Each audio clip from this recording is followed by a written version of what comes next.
Okay mga Spark, unboxing and setup ng Morris oxygen regulator, oxacetylene regulator mga Spark, 4,800 nga pala yung bili nito. Syempre sa ibang lugar medyo mas mahal, sa iba naman mas mura.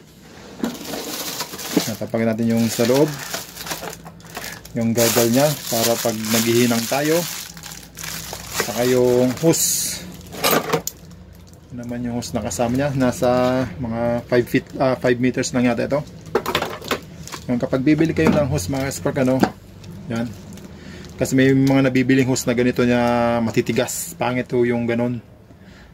Nakamura nga kayo pero mas madali yun masunog, kasi kapag naghinang tayo mga Spark, minsan na bagang nahulog dito. Yung mga mumurahin na hose, madali lang yun mabutas. Mas maganda yung ganito, yung malambot, mas matibay.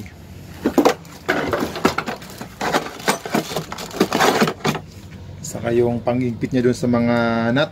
Pero ito mga Spark, nagiging useless lamang, kasi sinisira lamang nito yung mga nut ng regulator natin, kasi nga manipis. Kapag hinigpitan mo ng todo, luluwag agad yan, sisirain niya yung mga nut niyan. Mas maganda gumamit na lang tayo ng adjustable para makuha natin yung tamang fit. Saka ito yung lighter niya, yung pangsindi. Okay, ito naman yung cutting torch. Yan, yung cutting torch. Abangan nyo yung mga Spark, mayroon akong gagawin sa kung paano gamitin yung cutting torch. Okay, saka ito yung tatlong klase ng welding tip. Yan, tingnan natin kung anong number. Ayan, number 7 siya, 5, saka 3. Yan. Ngayon, itong number 3 mga Spark, kung naghihinang kayo ng maninipis na bakal, flat sheet, o kaya yung tubong mga maninipis, ito yung magandang gamitin, yung mabababang number. Kasi kahit na mahina yung apoy nyo dyan, hindi siya basta-basta pumuputok, o yung backfire na tinatawag. Ngayon, dito naman sa 5, maganda ito sa mga kapal ihinang. Kasi yung halimbawa naghinang kayo ng manipis, kapag itong number 7 o yung mas mataas na number ang inyong ginagamit, doon madalas magkakaroon siya ng backfire. Tapos pag nag-backfire pa, pag malakas, minsan nabubutas pa yung hinihinang natin. Kaya pag maninipis, mas mababang number ang inyong gagamitin. Parang sa rin mga Spark, stick TIG. Kapag maninipis, gagamit kayo ng welding rod na maliliit. Saka ito yung niya, acetylene regulator para sa gas. Ito naman yung para sa oxygen regulator.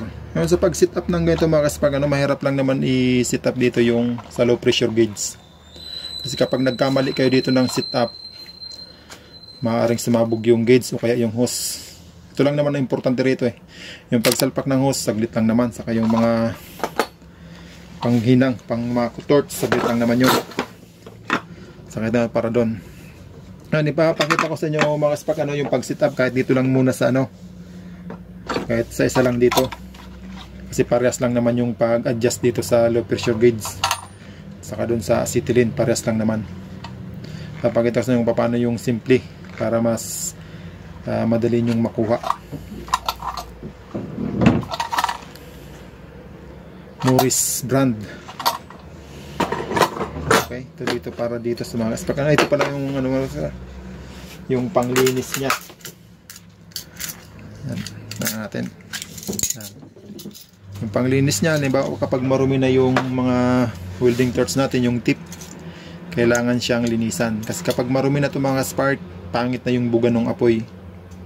Kaya syempre kapag pangit yung buga, mas mahihirapan tayong maghinang. Kaya mas maganda kung napapansin yung marumi na, linisan nyo yung dulo nyan. Yan, kalasin nyo dun. Okay. Ngayon, halimbawa mga Spark, naghinang kayo, ginamit nyo dong number, kung anong number man. Kapag maluwag dyan, diba, yung paghigpitan nyo ba mga Spark, saglit kamay lang, pwede na. Basta't mahigpit. Okay, ganyan. Halimbawa, naghinang kayo mga Spark, hindi nyo napansin na maluwag pala dito banda. Halimbawa, naging kayong maluwag dito, kaya dito nagkakaroon siya ng backfire. Kaya mas maganda kapag naghihinang tayo, kailangan maigpit yung mga welding tip natin, torch. Kapag may singaw yan, puputok-putok. Ayan, ganun lang. Saka yung cutting torch, dito lang kakalasin. Ayan.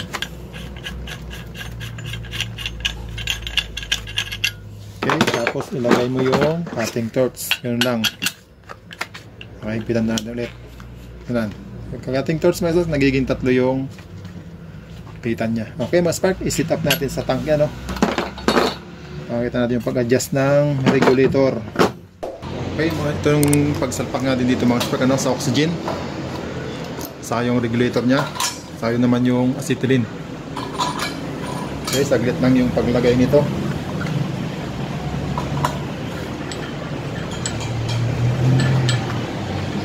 Okay, saka ito yung tools na ginagamit yung mga spark, ano, para lahat ng klase ng nut ay pwede nito.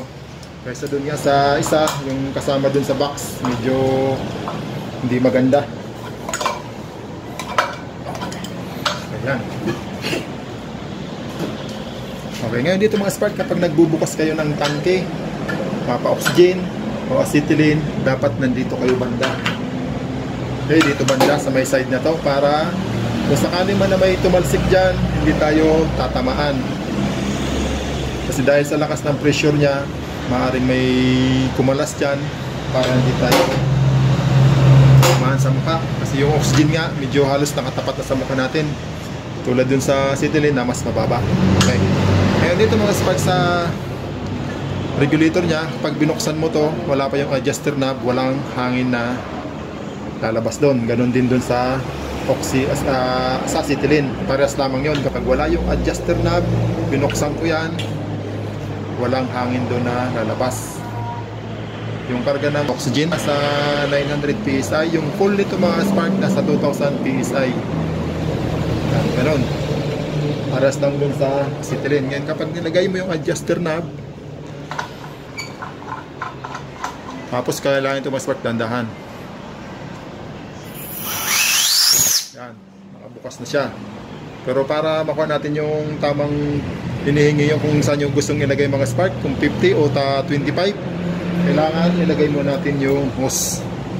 Ngayon dito sa hose mga spark, kapag dalawa kayo, ganyan ang magiging itsura niyan, yun ang ilalagay nyo doon. Kapag solo naman kayo, maaalis to, ito yung may iwan. Okay, ganyan yung magiging itsura niya kapag mag-isa lang tayong gagamit. Ulit. Okay.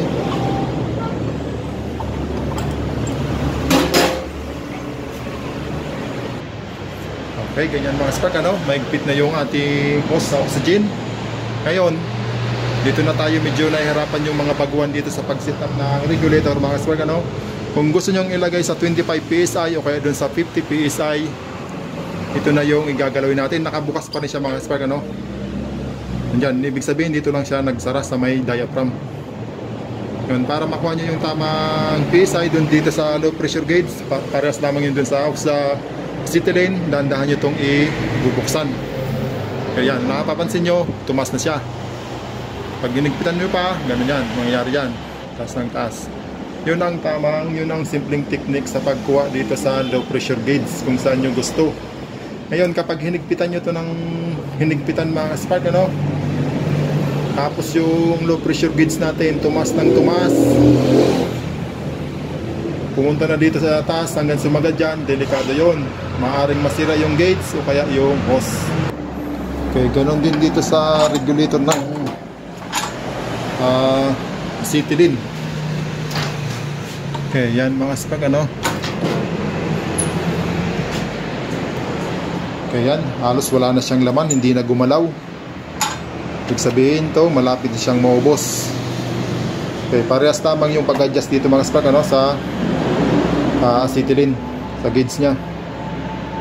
Halimbawa, binuksan nyo, hindi nyo muna ito isalpak, tapos ilagay nyo to, dahan-dahan nyo siyang hihigpitan para yung, kung gusto nyo sa number 5, yan, kung gusto nyo ilagay sa number 5, pwede. Sa 5 mga spark, Dalawa kayong gagamit, okay na yan. Ganda na yan. Kung gusto nyo lang itaas pa, higpitan nyo lang to. Huwag lang masubrahan.